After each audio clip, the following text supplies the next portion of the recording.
Hello friends, welcome back to your channel Accounts Guru. Myself Dr. Vikas Vijay, author of Together with Accountancy and Business Studies. यह है Accounts Guru की free कक्षा number 2 for class 12 business study student और chapter है staffing. First class में हमने पढ़ा था importance of staffing and process of staffing. Process of staffing के अंदर से 3 मेन जो हमारे एस्पेक्ट्स या एलिमेंट्स या कंपोनेंट्स निकल के आते हैं वो हम आज करने वाले हैं इस पार्ट नंबर 2 में। तो चलिए शुरू करते हैं। क्या है हमारे 3 एस्पेक्ट्स। नंबर 1, सबसे मेन इंपॉर्टेंट जो स्टाफिंग का जो मेन एस्पेक्ट्स या कंपोनेंट है वो होता है हमारा रिक्रूटमेंट प्रोसेस, यानी how to recruit the employees. Recruitment का मीनिंग यानी identification and attraction of prospective employees, यानी जो हमारे एम्प्लॉयज हम चाहते हैं जैसा उनके सोर्सेज ढूंढना, कहाँ से we can get those employees, prospective employees, and उनको लेके आना और उनको स्टिमुलेट करना, मोटिवेट करना कि वो हमारी ऑर्गेनाइजेशन को ज्वाइन करे। और हम सब जानते हैं स्टाफिंग का पर्पस सिर्फ यही नहीं है कि जॉब्स को फिल करना, बल्कि फिल होने के बाद उसको फिल्ड रखना। तो वहाँ पर सबसे पहला जो एस्पेक्ट है वो है हमारा रिक्रूटमेंट, बहुत important.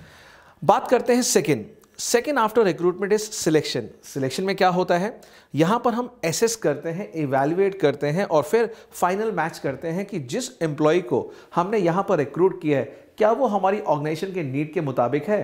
It means what we want from the employee, क्या उसके पास सारे वो स्किल हैं, क्या क्वालिफिकेशन है, क्या वो डिग्रीज हैं, यानी यहाँ देखते हैं कि क्या वो हमारी ऑर्गेनाइजेशन की रिक्वायरमेंट से मैच होता हुआ एम्प्लॉय है या नहीं है। और अगर मैच नहीं होता तो हम उस एम्प्लॉय को सिलेक्ट नहीं करते, उसको रिजेक्ट कर देते हैं। तो यहाँ पर रहेगा असेसमेंट प्रोसीजर एक, उसके बाद रहेगा उसकी इवैल्यूएशन और लास्ट में फाइनल मैच। आगे डिटेल में पढ़ेंगे सिलेक्शन प्रोसेस के अंदर। देन थर्ड आता है ट्रेनिंग।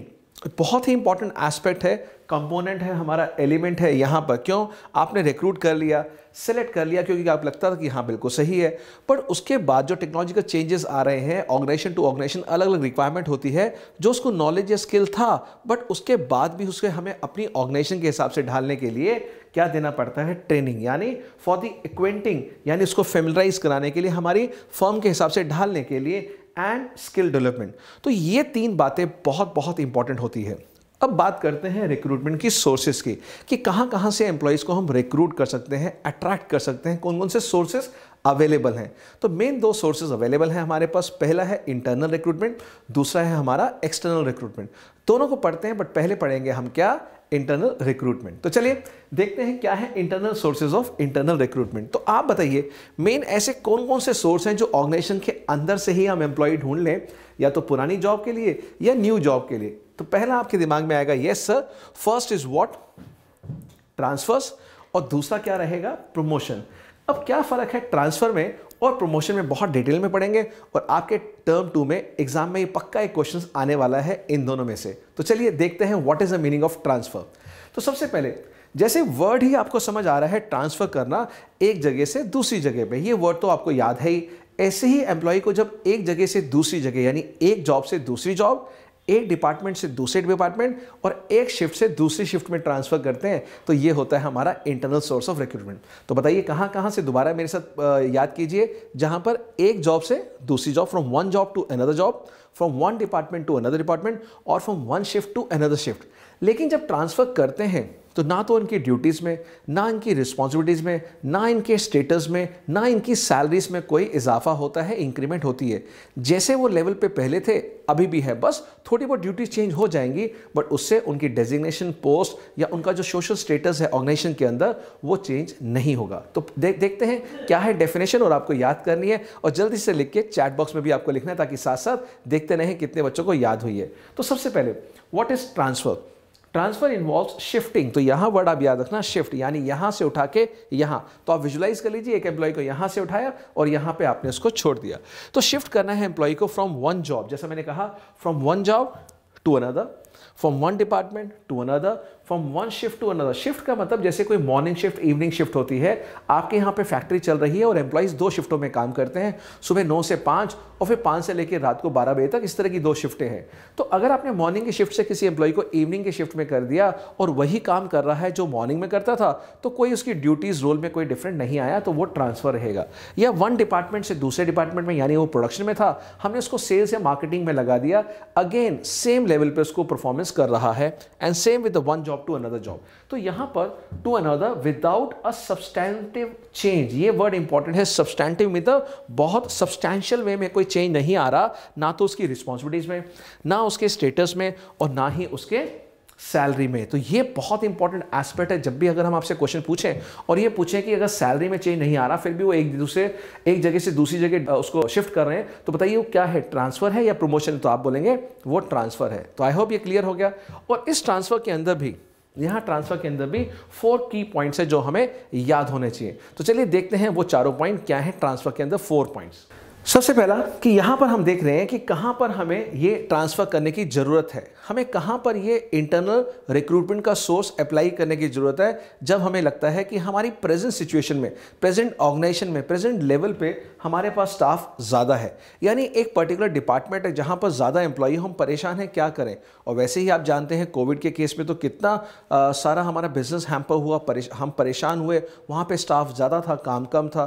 तो इस दौरान क्या हुआ, ऑर्गेनाइजेशन ने उनको क्या किया, ट्रांसफर कर दिया, चाहे एक डिपार्टमेंट से दूसरे डिपार्टमेंट में, एक जॉब से दूसरी जॉब में, या एक शिफ्ट से दूसरी शिफ्ट में। तो यहां पर ओवर स्टाफ जब भी कोई डिपार्टमेंट में कोई एम्प्लॉइज होते हैं, वहां पर ये हम लोग क्या करते हैं, ट्रांसफर करते हैं। ये बात क्लियर हो गया। चलिए नेक्स्ट देखते हैं। नेक्स्ट है हमारा हॉरिजॉन्टल मूवमेंट। ये आपसे क्वेश्चन पूछा जाएगा कि यहां पर ट्रांसफर के केस में एम्प्लॉइज की जो मूवमेंट है, क्या वो वर्टिकल होती है या वो हॉरिजॉन्टल, यानी सेम लेवल पे होते हैं, या वो अपस्केल ऊपर जाते हैं, वर्टिकल मूवमेंट होती है? नो, वर्टिकल नहीं होती, वो प्रमोशन में भी बताएंगे। यहां पर आपकी होती है हॉरिजॉन्टल मूवमेंट, यानी जिस लेवल पे वो अभी है, ट्रांसफर के बाद वो उसी लेवल पे रहेगा। तो ये है सेकंड, हॉरिजॉन्टल मूवमेंट। थर्ड आती है avoid termination and removal of individual problems and grievances. क्या कहना चाहते हैं यहां पर कि यहां पर जब किसी डिपार्टमेंट में, किसी जॉब में एम्प्लॉइज ज़्यादा है और हमें लग रहा है इसको निकालना है, तो निकालने की बजाय बेटर क्या है, उसको दूसरे डिपार्टमेंट में शिफ्ट कर दी जहां जरूरत है। और हाँ, यहां पर ट्रांसफर करने से पहले यह भी देखिएगा कि उसको जिस जगह ट्रांसफर करते हैं वहां की नॉलेज हो, वहां के लिए वो कैपेबल हो, ऐसे नहीं कि वहां जाके वो रिसोर्सेज को वेस्ट कर रहा है।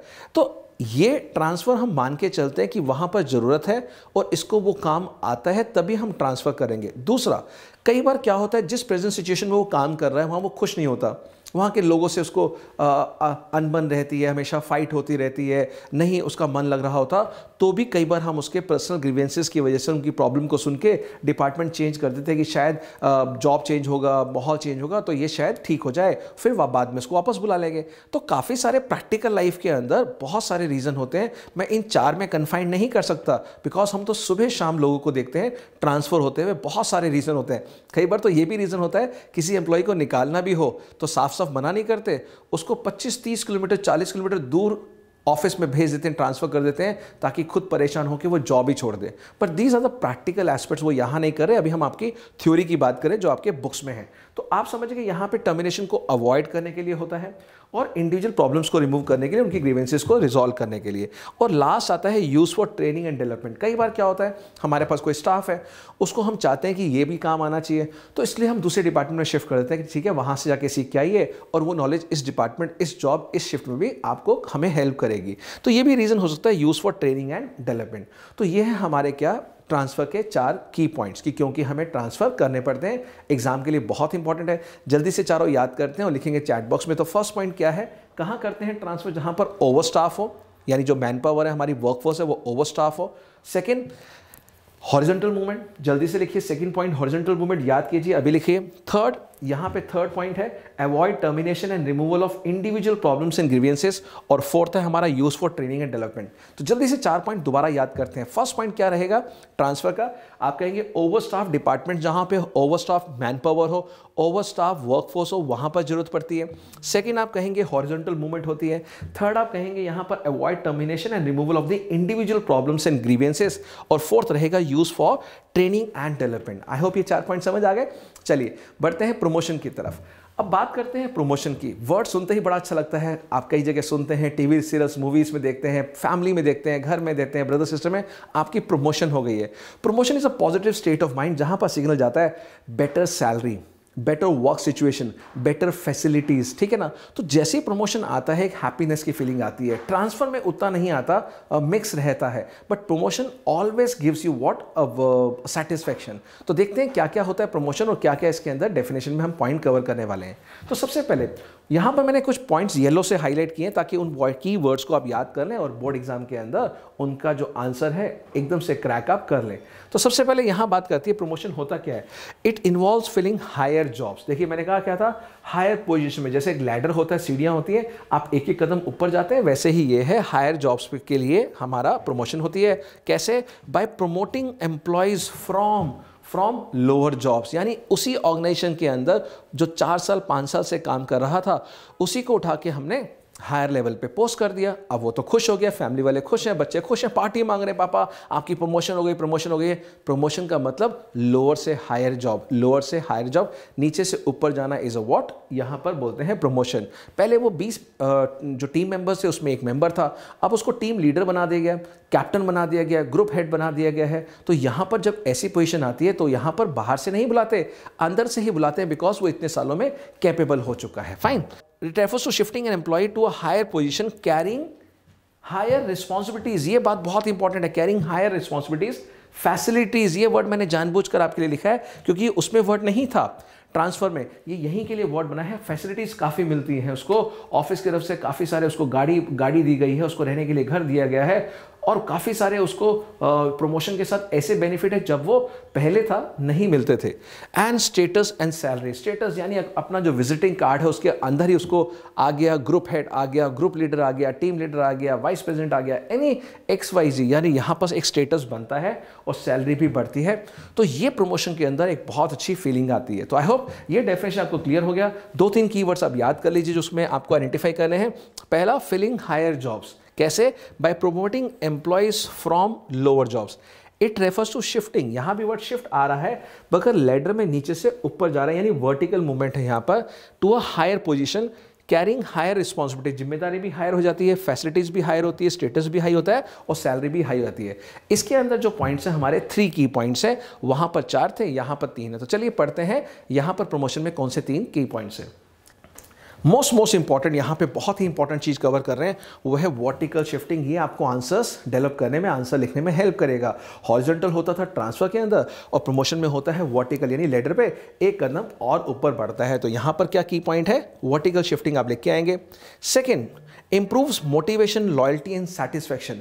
अगर मैं जहां काम कर रहा हूं, पहले मैं लोअर लेवल पे काम कर रहा था, अब आपने मुझे मिडिल लेवल पे पोजीशन दे दिया, अब आपने मुझे टॉप लेवल पे, तो होता क्या है, हर लेवल के ऊपर जब एम्प्लॉयज को हम प्रमोट करते रहते हैं तो नीचे जगह खाली होती रहती है और हर एम्प्लॉय जो नीचे है वो ऊपर देखता है कि ये पोस्ट खाली हो गई है, मैं इस पोस्ट में प्रमोट हो सकता हूं। फिर जब वो खुद प्रमोट होता है उसको क्या होता है? मोटिवेशन मिलती है।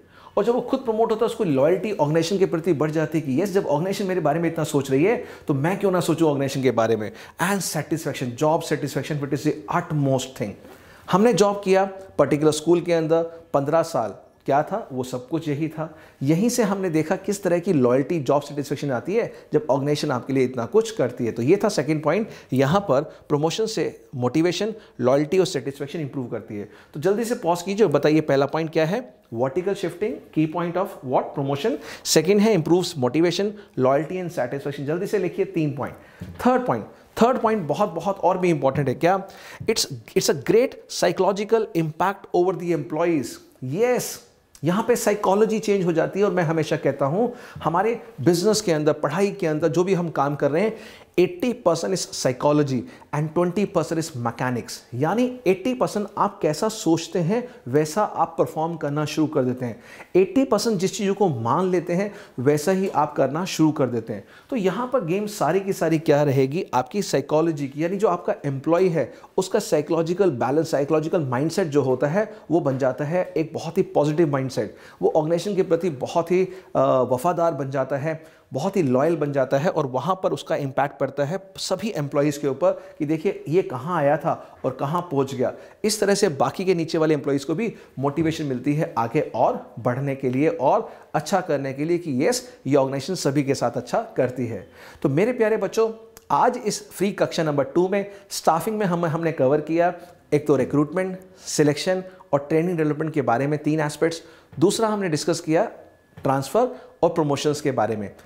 अब जो हमारी 2 फ्री कक्षा हो चुकी है उसके बारे में हम देंगे आपको एक वर्कशीट और वो मिलेगा हमारे टेलीग्राम चैनल के ऊपर। और हाँ, इस डिस्क्रिप्शन बॉक्स में मैं आपको अकाउंट्स गुरु मोबाइल ऐप का भी लिंक दे रहा हूं, टेलीग्राम चैनल का भी दे रहा हूं, ताकि आप बने रहें हमारे साथ पूरे साल और आपके आए अच्छे मार्क्स। तो आई होप ये एफर्ट अच्छे लग रहे हैं और पहली वीडियो को लाइक करने के लिए बहुत बहुत थैंक यू। आप लाइक आप करते हैं, थम्स अप करते हैं, अच्छे अच्छे कमेंट्स देते हैं, बहुत ही अच्छा लगता है और मन करता है कि चलिए एक और वीडियो बनाई जाए। तो ऐसा ही प्यार, ऐसा ही आप लव इस वीडियो में भी दिखाइएगा। तो चलिए बनते हैं, मिलते हैं एक और वीडियो के साथ, तो पार्ट नंबर 3 में मिलेंगे और यूजफुल कंटेंट के साथ। तो तब तक के लिए अपना बहुत अच्छे से ध्यान रखिएगा और हाँ, do like, subscribe and share with your friends and with your students. So bye bye, take care, God bless you all.